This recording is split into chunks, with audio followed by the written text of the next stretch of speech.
Good morning. सकाळची घाई तर सगळ्यांचीच असते, पण या धावपळीत एक महत्त्वाचं काम म्हणजे आपल्या आहोंसाठी प्रेमाने बनवलेला टिफिन.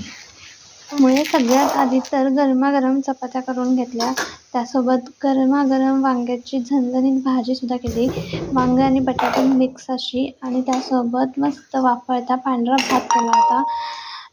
अशा पद्धतीनं आज मी खूप मस्त डबा बनवला. त्यामध्ये भाजीत थोडंसं तूपही घातलं, कारण आमच्या आहोंना भाजीत तूप घातलेलंसुद्धा आवडतं. आज केलेल्या भाजीत तर मी बटाटा, वांगं घातले, त्यासोबत जगभरातले जेवढे काही माझ्या मसाल्याच्या डब्यात मसाले होते ते सगळे मी घातलेत आणि खूप मस्त झणझणीत भाजी झाली होती. त्यामुळे त्याच्यावरती तूपसुद्धा घातलं आणि अशा पद्धतीने मी डबा टिफिन भरून दिला, बॅगेत ठेवला. त्यासोबत मी थोडासा फरसाणासुद्धा दिला होता खायला. त्यानंतर मी सगळं बॅगेत भरलं, पाण्याची बॉटल दिली. अशा पद्धतीने माझा आजचा टिफिन बनवून झालेला आहे. हा टिफिनचा व्हिडिओ तुम्हाला कसा वाटला ते नक्की कमेंट करून सांगा, आणि टिफिन संपून येतो का नाही ते मी तुम्हाला उद्याच्या व्हिडिओत सांगते. बाय.